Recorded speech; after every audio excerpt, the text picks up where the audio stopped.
আগামী অর্থ বছরের জন্য 2,30,000 কোটি টাকার এডিপি অনুমোদন। নতুন প্রকল্প মাত্র 26টি।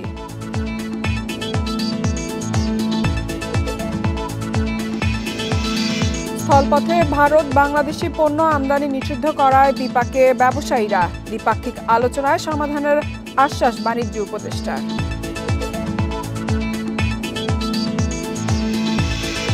এনবিআর বিলুপ্তির প্রতিবাদে সোমবারও কলম বিরতির ঘোষণা। রাজস্ব খাতের কার্যক্রমে অচল অবস্থা। সবাইকে আমন্ত্রণ অর্থনীতি সারাদিনে আপনাদের সাথে আছি। পাতারা শুনছিলেন শিরোনাম, এবারে জানাবো বিস্তারিত। 2025-26 অর্থ বছরের জন্য 2,30,000 কোটি টাকার বার্ষিক উন্নয়ন কর্মসূচি এডিপি অনুমোদন দিয়েছে জাতীয় অর্থনৈতিক পরিষদ এনইসি। এর মধ্যে বিদেশি ঋণের পরিমাণ 86,000 কোটি টাকা। সরকারি তহবিল থেকে আসবে 1,44,000 কোটি টাকা। রোববার সভা শেষে পরিকল্পনা উপদেষ্টা জানান, এবার বাজেট ঘাটতি জিডিপির 4% নামাতে চায় অন্তর্বর্তী সরকার।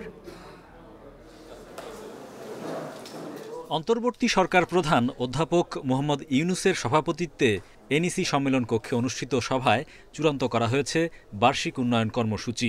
সামনের অর্থবছর এডিপিতে রাখা হয়েছে মোট 1176 প্রকল্প, যার মাত্র 26টি নতুন, বাকিগুলো চলমান প্রকল্প। বরাবরের মতো এবারও পরিবহন, যোগাযোগ, বিদ্যুৎ ও জ্বালানি, শিক্ষা সহ বড় 5 খাতেই 70% বরাদ্দ দেয়া হয়েছে। অপচয় রোধ করে সময় মতো প্রকল্প বাস্তবায়নে গুরুত্ব দেয়া হয় সভায়। এডিপিতে 2,30,000 কোটি টাকা ব্যয় ধরা হয়েছে, যা চলতি অর্থ বছরের সংশোধিত এডিপির চেয়ে 4,000 কোটি টাকা বেশি। তবে মূল বাজেটে রাখা বরাদ্দের চেয়ে 35,000 কোটি টাকা কম। নতুন নতুন অবকাঠামো তৈরি করা হয়নি বলে স্বাস্থ্য বাজেটটা এখানে উন্নয়ন প্রকল্পে উন্নয়ন বাজেটে বড় দেখাবে না। শিক্ষা খাতে উন্নয়ন বাজেটেও অগ্রাধিকার দেওয়া হয়েছে, কারণ কিছু অবকাঠামো নিশ্চয়ই দরকার আছে। উপদেষ্টা জানান, মাতারবাড়ি গভীর সমুদ্র বন্দর ছাড়া দীর্ঘমেয়াদী উন্নয়ন প্রকল্প হাতে নেওয়া হচ্ছে না। বাজেট ঘাটতি মেটাতে স্বল্প মেয়াদী উচ্চ সুদের ঋণ নিতে চায় না সরকার। বাজেট ব্যবস্থাপনা টেকসই করতে বিদেশি ঋণ ও বকেয়া পরিশোধে গুরুত্ব পাচ্ছে। অর্থনৈতিক স্থিতিশীলতা আনার জন্য, মূল্যস্ফীতি কম রাখার জন্য, কমিয়ে আনার জন্য, এবং এই বছর থেকে পরবর্তী বছরগুলোতে যাতে বাজেট ব্যবস্থাপনার শৃঙ্খলা ফিরে আসে, টেকসই হয় বাজেট ব্যবস্থাপনা, সেটাই এই বছরের বাজেটের আসল লক্ষ্য। ভেঙে পড়া রাষ্ট্রীয় প্রতিষ্ঠানগুলোকে সংস্কার করাই অন্তর্বর্তী সরকারের মূল লক্ষ্য বলে জানান পরিকল্পনা উপদেষ্টা। তার মতে, বিদেয়ী সরকারের কিছু মেগা প্রকল্প এখন গলার কাটা। গিলতেও পারছি না, ফেলে দিতেও পারছি না। Hari Saha, independent news, Dhaka. এ বিষয়ে বিস্তারিত জানাতে আমাদের সাথে বার্তাকক্ষ থেকে যোগ দিচ্ছে সহকর্মী হরি সাহা। হরি সাহা, আজকের সভায় আমরা দেখেছি যে পরিকল্পনা উপদেষ্টা জানিয়েছেন চলতি আগামী বাজেটে সরকারের লক্ষ্য থাকবে অর্থনৈতিক স্থিতিশীলতা ফেরানো এবং মূল্যস্ফীতি কমানো। তো এই বিষয়ে সরকারের আসলে কি ধরনের দিক নির্দেশনা অথবা কি ধরনের কার্যক্রম থাকবে সে বিষয়ে বিস্তারিত জানান। আসলে আমি প্রথমে একটু বলে দিতে চাই, বিগত সময়ে কিন্তু আমরা দেখতে পেয়েছি যে প্রচুর প্রকল্প হাতে নেওয়া হতো। সেই প্রকল্প বাস্তবায়ন করতে গিয়ে অনেক বৈদেশিক ঋণের নির্ভরতা আমরা দেখতে পেয়েছি। সেই জায়গা থেকে এবারের অন্তর্বর্তী সরকার যেটা চাচ্ছে যে বৈদেশিক ঋণ নির্ভরতা যতটুকু সম্ভব কমিয়ে রাখার চেষ্টা থাকবে, এবং সেই জন্যই কিন্তু দেখতে পাচ্ছেন বাংলাদেশের ইতিহাসে প্রথমবারের মতো বার্ষিক উন্নয়ন কর্মসূচির আকার কিন্তু কমছে। গতবার ছিল হচ্ছে 2,65,000 কোটি টাকা, সেটা কমে এবার 2,30,000 কোটি টাকা করা হচ্ছে। এবং পরিকল্পনা উপদেষ্টা যেটা বলেছেন, রাজনৈতিক সরকারের সময়ে স্থানীয় জনপ্রতিনিধি, স্থানীয় প্রশাসনের কাছ থেকে যেসব ধরনের অপ্রয়োজনীয় বা কম গুরুত্বপূর্ণ প্রকল্পের চাহিদা থাকে, এবারে কিন্তু সেই বিষয়গুলোকে প্রতিরোধ করা গেছে। প্রয়োজনীয় সুনির্দিষ্টভাবে প্রকল্প যেগুলো রয়েছে সেগুলোই গ্রহণ করা হচ্ছে, এবং নতুন প্রকল্প মাত্র 26টি। এবং বৈদেশিক ঋণ নির্ভরতা কমিয়ে নিজস্ব সম্পদের ব্যবহার সর্বোচ্চ করে অপচয়, দুর্নীতি রোধ করে প্রকল্প বাস্তবায়নই মূল লক্ষ্য সরকারের, এবং সেটাকেই বলতে চাচ্ছে যে বাজেটের যে দুষ্টচক্র ছিল, অর্থাৎ অতিরিক্ত বরাদ্দ, দীর্ঘসূত্রিতা, প্রকল্প বাস্তবায়নের যে একই প্রকল্প বারবার যে সংশোধনের মাধ্যমে দীর্ঘ সময় ধরে চালিয়ে নেওয়া, সেই বিষয়গুলো সামনে এড়াতে চায় এবং সেগুলো রোধ করেই কিন্তু বাজেট বাস্তবায়নে একটা শৃঙ্খলা ফেরাতে চাচ্ছে সরকার। এবং এই যে সরকারি যে প্রকল্প ব্যয় যে কমানো হচ্ছে, সেটাও যে মূল্যস্ফীতি কমানোর যে সরকারের লক্ষ্য, সেখানেও কিছু ভূমিকা রাখবে বলে সরকারের আশাবাদ। হরি সাহা, আমরা দেখছি যে বাজেট ঘাটতি মেটাতে স্বল্প মেয়াদী উচ্চ সুদের ঋণ নিতে চায় না সরকার। সেক্ষেত্রে ঘাটতি মেটাতে অন্য কোন খাত থেকে সরকার ব্যয় মেটাবে, সেই ধরনের কোনো পরিকল্পনা কি জানিয়েছে? বিস্তারিত আসলে তুলে ধরা হয়নি। সরকার যেটা বলতে চাচ্ছে যে আমাদের তো বৈদেশিক মুদ্রায় যে দায় পরিশোধের চাপ কিন্তু প্রতিনিয়ত বাড়ছে। সরকার যেটা বলতে চাচ্ছে, নতুন করে আসলে আর দায় খুব বেশি বাড়াতে চায় না। খোঁজা হবে সেই ধরনের ঋণগুলো যেটা দীর্ঘমেয়াদে পরিশোধ করা যাবে, সহজ শর্তে, বহুপাক্ষিক যে ঋণগুলো রয়েছে সেই ঋণগুলোতে সরকার হয়তো বেশি গুরুত্ব দিবে। আমরা যেরকম দেখতে পাচ্ছি লাইন অফ ক্রেডিট, যেগুলো স্বল্পমেয়াদী ঋণ, G2G মাধ্যমে বিভিন্ন সময় ঋণ নেওয়া হয়েছে, সেই ঋণগুলোকে যথাসম্ভব এড়ানোর চেষ্টা থাকবে। স্থানীয় যেসব ঋণ রয়েছে, ব্যাংক এবং সঞ্চয়পত্র নির্ভর যে ঋণ, সেগুলোও তো কিন্তু অতিরিক্ত খরচ করতে হয় সরকারকে, সুদের হার বেশি থাকে, সেগুলো যতদূর সম্ভব কম রাখার একটা চেষ্টা থাকবে। এবং সরকার কিন্তু এবার দেখতে পাচ্ছেন যে চলমান প্রকল্প চালিয়ে নেওয়াই কিন্তু সরকারের একটা চ্যালেঞ্জ, যেটা দীর্ঘ সময় ধরে চলছে, শেষ হয়নি। এবং 5ই আগস্টের পট পরিবর্তনের পরে কিন্তু অনেক উন্নয়ন প্রকল্পের ঠিকাদার, প্রকল্প পরিচালক পালিয়ে গেছে। সেগুলোকে ঠিক মতো বাস্তবায়ন করা কিন্তু সরকারের জন্য চ্যালেঞ্জ হয়ে গেছে। এবং অনেক মেগা প্রকল্পের কথা বলেছে। 26 বছরের এডিপির বরাদ্দ নিয়ে জানাচ্ছিলেন সহকর্মী হরি সাহা। চলে যাচ্ছি পরবর্তী সংবাদে। অর্থ বছরের সাড়ে 11 মাসে বাণিজ্যিক ব্যাংক থেকে সরকারের ঋণ প্রায় 2.25 লাখ কোটি টাকা, যা আগের অর্থ বছরের চেয়ে 57% বেশি। চলতি অর্থ বছরে এখন পর্যন্ত সরকারের ঋণ দাঁড়িয়েছে 56,116 কোটি টাকা। সরকারের অভ্যন্তরীণ ঋণ সংক্রান্ত বাংলাদেশ ব্যাংকের মাসিক প্রতিবেদন বলছে, 12 মে পর্যন্ত তফসিলি ব্যাংক থেকে সরকারের বকেয়া ঋণের পরিমাণ দাঁড়িয়েছে 4,85,000 কোটি টাকা। আগের অর্থ বছরের একই সময়ে এই ঋণের পরিমাণ ছিল 68,706 কোটি টাকা। খাত সংশ্লিষ্টরা বলছেন, রাজস্ব আদায়ে ধীরগতি, বাজেট ঘাটতি মেটাতে ঋণ বৃদ্ধি, বেসরকারি খাতে ঋণ প্রবৃদ্ধিতে ধীরগতি ব্যাংক ঋণ বাড়িয়েছে। এছাড়া 2024 সালের আগস্টে রাজনৈতিক পরিবর্তনের পর ব্যবসা বাণিজ্যে অনিশ্চয়তা সহ নানা কারণে এ হার বেড়েছে।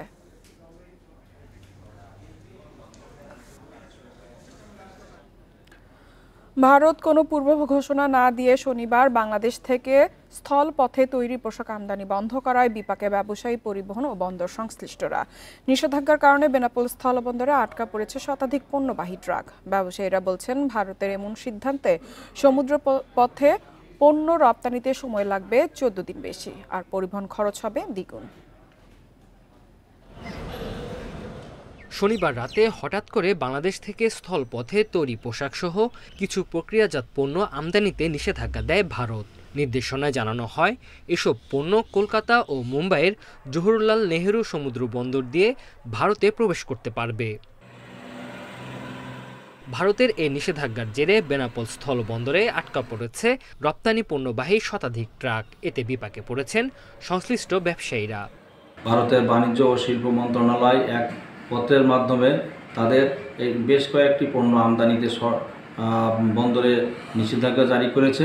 তার মধ্যে বেনাপোল স্থলবন্দর দিয়ে গার্মেন্টস সামগ্রী রপ্তানিতেও তালিকাভুক্ত হয়েছে। এই সমস্ত পণ্যের গেট পাস ইস্যু না করায় এই পণ্য ভারতে রপ্তানি সম্ভব হচ্ছে না।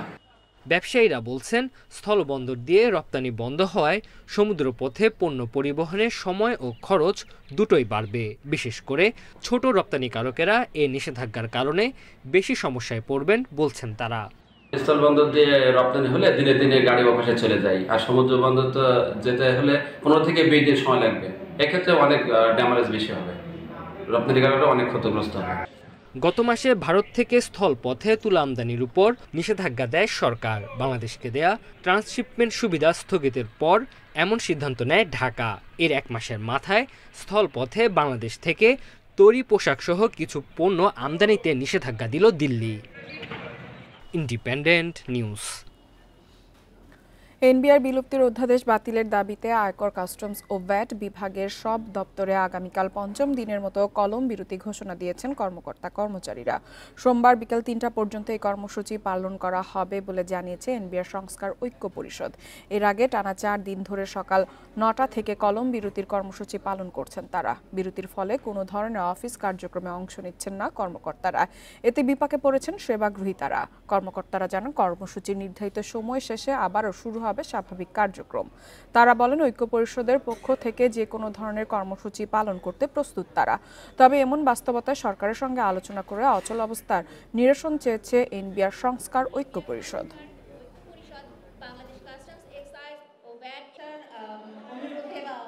এনবিআর বিলুপ্ত নয়, বরং এনবিআরকে স্বতন্ত্র ও শক্তিশালী এজেন্সি হিসেবে রেখেই রাজস্ব সংস্কার করতে হবে। আমরা নির্ধারিত অফিস সময়ের বাইরে অতিরিক্ত সময় কাজ করে অনিষ্পন্ন কার্যক্রম সমূহ সম্পন্ন করে একইভাবে সকাল ৯টা হতে ৩টা পর্যন্ত। সরকারের ধান চাল সংগ্রহ অভিযান তেমন সাড়া ফেলতে পারছে না কৃষকদের মধ্যে। সরকারি গুদামে ধান চাল দেয় পরিবহন খরচ সহ নানা ঝক্কি ঝামেলা পোহাতে হয় তাদের। আর দামও বাজারের মতো নয়, তাই হাটে বা ব্যবসায়ীদের কাছে ধান বিক্রিতে আগ্রহ বেশি কৃষকের। সরকারি সংগ্রহ অভিযানের জন্য এবার ধানের দাম বাড়িয়ে প্রতিমণ ১৪৪০ টাকা নির্ধারণ করা হয়েছে। এরপরও সরকারি গুদামে ধান দেওয়ায় আগ্রহ কম নাটোরের কৃষকদের। সরকারের ওই গোডাউনের ধান দিতে গেলে সারাদিন বসে থাকা লাগে, আমার দিনই অব্যয় কামাই। ইউনোর সই আনা লাগে, ব্যাংকে অ্যাকাউন্ট করা লাগে, তারপরে 7 দিন পরে টাকা আনা লাগে, বিভিন্ন ঝামেলা। বাড়ির ধান বেচবো, বেপারে আসবি, সিটে খারাপ কিছুই দেখে না, ভিজা ওইভাবে বেচে লগর টাকা পাই। কুষ্টিয়ার চাষিরা বলছেন, সরকারকে ধান দিতে ভালো করে শুকিয়ে পরিবহন খরচ দিয়ে নিতে হয় গুদামে। অন্যদিকে ভেজা শুকনো সব ধরনের ধানই ব্যাপারীরা নিয়ে যান বাড়িতে এসে। তাই সরকারের কাছে ধান বিক্রির চেয়ে ব্যাপারীদের কাছে ধান দেয় ঝক্কি কম। সোনালী ব্যাংকে টাকা তুলতে হবে, সেখানে ঝামেলা আমি ৪-৫ দিন ঘুরলাম। সরকারকে ধান নিতে হলে চাষির তার প্রান্তে আসতে হবে। পাবনার হাট বাজারে মোটা ধান ১২৭০ টাকায় ও চিকন ধান ১৬০০ টাকা মনে বিক্রি হচ্ছে। কৃষকরা বলছেন, সরকারি গুদামে বাজারের চেয়ে দাম কম, সঙ্গে ঝক্কি ঝামেলাও বেশি। আবার ধান দেওয়ার পর টাকা পেতে অপেক্ষা করতে হয় বেশ কয়েকদিন। সকালে পরে আরো 5 কেজি ধান কমে যাবে, তাতে দেখা যাচ্ছে ১৭০০ টাকা পড়ে যায়। ১৪৪০ টাকা কিভাবে কৃষক ধান দেবে? দালালের মাধ্যমে কিছু দেওয়া লাগে, সে গোডাউনে লগর টাকা পায়নি। একই অবস্থা লালমনিরহাট, রাজশাহী সহ অন্যান্য জেলাতেও। তবে খাদ্য অধিদপ্তরে আসা ধানের দাম বাড়ানোর পাশাপাশি লক্ষ্যমাত্রা অর্জনের সরকারের নানা উদ্যোগ এবার সংগ্রহ বাড়াবে। ধান কেনার সরকারের টার্গেটই থাকে মূলত কৃষক যাতে প্রকৃত মূল্য পায়। আর যখন কৃষক প্রকৃত মূল্য পায় তখন আর সরকারকে ধান দিবে না, বাট আমরা মিল থেকে যেহেতু চাল কিনি আমাদের ওই টার্গেটটা ফিল আপ হয়ে যায়। প্রয়োজনে আমরা ধানকে কনভার্ট করে চালে রূপান্তর করে সেটা সংগ্রহ করি। চলতি বছর রাজশাহী অঞ্চলে ৫৪,০০০ মেট্রিক টন ধান ও ২,৭১,০০০ মেট্রিক টন চাল সংগ্রহের লক্ষ্যমাত্রা নির্ধারণ করেছে সরকার। রেশমি নন্দী, ইন্ডিপেন্ডেন্ট নিউজ। স্থলপথে বাংলাদেশ থেকে তৈরি পোশাক সহ বেশ কিছু পণ্য রপ্তানিতে বিধি নিষেধ আরোপ করায় হতাশ রপ্তানিকারকরা। বিকল্প থেকে খরচ বাড়ায় বিপাকে ব্যবসায়ীরা। অর্থনীতিবিদরা বলছেন, এই নিষেধাজ্ঞায় নেতিবাচক প্রভাব পড়বে রপ্তানিতে। প্রতিযোগিতা সক্ষমতা কমে গেলে ক্ষতিগ্রস্ত হবে উভয় পক্ষ। সংকট দূর করতে ভারতের সঙ্গে কূটনৈতিক আলোচনা চলবে বলে জানিয়েছেন বাণিজ্য উপদেষ্টা। বাংলাদেশ থেকে ভারতে পোশাক, প্রক্রিয়াজাত খাদ্যপণ্যই বেশি রপ্তানি হয়। এছাড়া বিভিন্ন কোম্পানির প্লাস্টিক পণ্য ও আসবাব রপ্তানি হয়। ২০২৩-২৪ অর্থবছরে ভারত থেকে বাংলাদেশ $৯০০ কোটি আমদানির বিপরীতে বাংলাদেশ থেকে ভারতে পণ্য রপ্তানি হয়েছে মাত্র $১৫৭ কোটি। শনিবার ঘোষণা ছাড়াই স্থলপথে বাংলাদেশ থেকে তৈরি পোশাকসহ বেশ কিছু পণ্য আমদানি নিষিদ্ধ করে ভারত। আদেশে বলা হয়, বাংলাদেশ থেকে ভারতে তৈরি পোশাক, সুতার উপজাত স্থলপথে রপ্তানি করা যাবে না। পাশাপাশি ফল, কোমল পানীয়, প্রক্রিয়াজাত খাদ্য, প্লাস্টিক পণ্য, আসবাবপত্র রপ্তানিতেও দেয়া হয়েছে বিধিনিষেধ। বড় রপ্তানিকারকদের পাশাপাশি শুধুমাত্র ভারতে পোশাক রপ্তানি করে এদেশের শতাধিক ক্ষুদ্র ও মাঝারি শিল্প উদ্যোক্তা। এতে সবচেয়ে বেশি ক্ষতিগ্রস্ত হওয়ার শঙ্কা রয়েছে তাদের।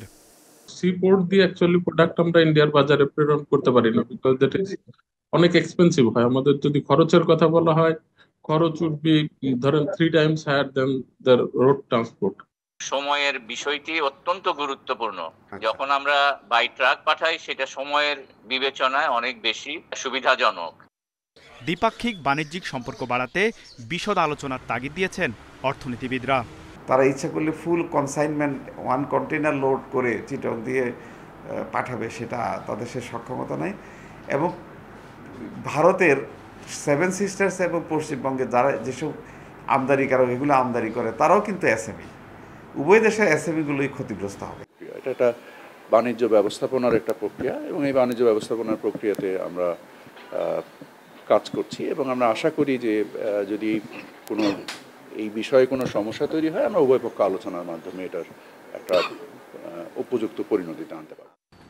মাছ, এলপিজি, ভোজ্য তেল ও ভাঙা পাথর নিষেধাজ্ঞার আওতায় রাখেনি ভারত। তৌহিদ রানা, ইন্ডিপেন্ডেন্ট নিউজ, ঢাকা। ঈদুল আজহা উপলক্ষে নীলফামারীর সৈয়দপুর রেলওয়ে কারখানায় মেরামত করা হচ্ছে নতুন কোচ।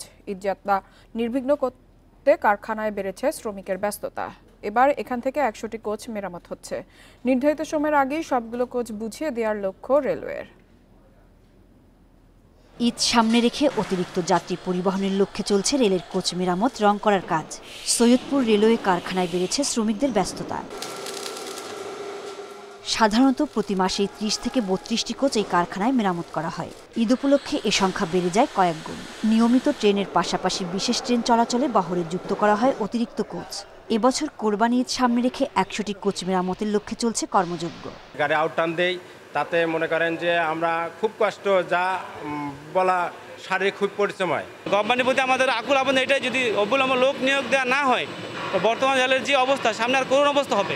আমি একা কাজ করি, যদি 2 জন লোক থাকতো, একজন সকালে করতাম একজন বিকালে করতাম, তাহলে আমাদের কাজটা আরো হালকা হতো। লোকবল সংকট থাকলেও নির্ধারিত সময়ের আগে সব কোচ প্রস্তুতির আশা কর্তৃপক্ষের। মূলত অন্যান্য সময়ের তুলনায় ঈদে আমাদের আউটটার্ন কোচ সংখ্যা একটু বেশি হয়ে থাকে, প্রতি বছরই এমনটি হয়। এবং এমনটি হয় আমরা মূলত এই সময়টি স্টাফদের ওভারটাইম এবং তাদেরকে অন্য কিছু সুবিধা দিয়ে আমরা তাদের দ্বারা বাড়তি কাজ করিয়ে নিই। ঈদ উপলক্ষে এরই মধ্যে ট্রেনের 79টি কোচ মেরামত শেষ হয়েছে। Independent news. শেয়ার বাজারের খবর। সপ্তাহের দ্বিতীয় কার্যদিবসে ঢাকা স্টক এক্সচেঞ্জে সূচক পতনে লেনদেন শেষ হয়েছে। তবে আগের দিনের চেয়ে সামান্য বেড়েছে লেনদেন। কমেছে 60 ভাগ কোম্পানির শেয়ার দর। টানা দর পতনের প্রতিবাদে মতিঝিলে প্রতীকী কফিন নিয়ে মিছিল করেছে সাধারণ বিনিয়োগকারীরা। এ সময় বিএসইসির চেয়ারম্যানের পদত্যাগের দাবিতে 48 ঘন্টার আলটিমেটাম দেওয়া হয়। সরকারের নির্বাহী আদেশে শনিবার খোলা ছিল দেশের 2 শেয়ার বাজার। এদিন লেনদেন হয় কিছুটা ইতিবাচক, তবে রোববার আবারও দরপতনের কবলে। দিন শেষে ডিএসইএক্স সূচক 29.38 পয়েন্ট কমে অবস্থান করছে 4791 পয়েন্টে। সূচক কমলেও ডিএসইতে বেড়েছে লেনদেনের পরিমাণ। আজ মোট লেনদেন হয় 292 কোটি 60 লাখ টাকা। আগের দিনের চেয়ে লেনদেন বেড়েছে 29 কোটি 74 লাখ টাকা।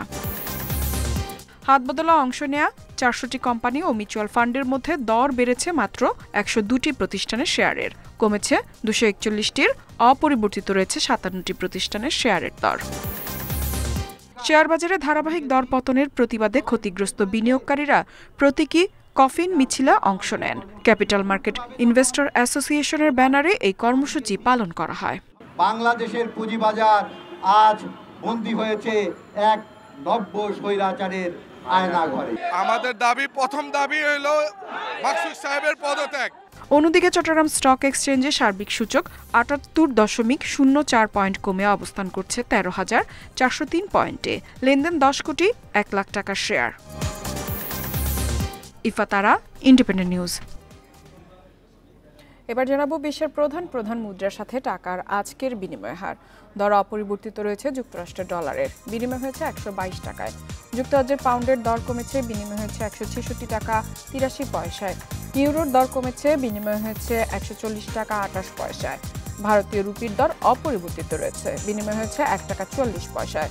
দর বেড়েছে সৌদি রিয়েলের, বিনিময় হয়েছে 32 টাকা 69 পয়সায়।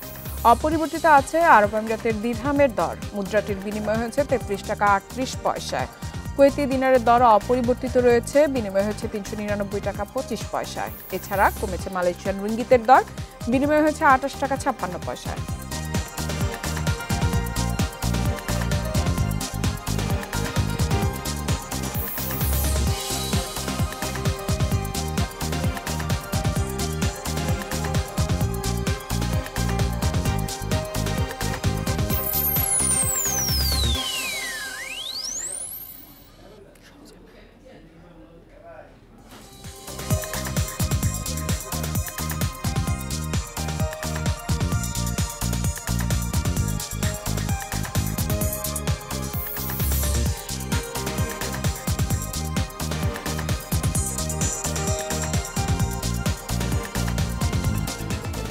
আর এই ছিল অর্থনীতি সারাদিনের আজকের আয়োজনে। ইন্ডিপেন্ডেন্ট টেলিভিশনের সব খবর আরও জানতে চোখ রাখুন ফেসবুক, ইউটিউব এবং এক্সে।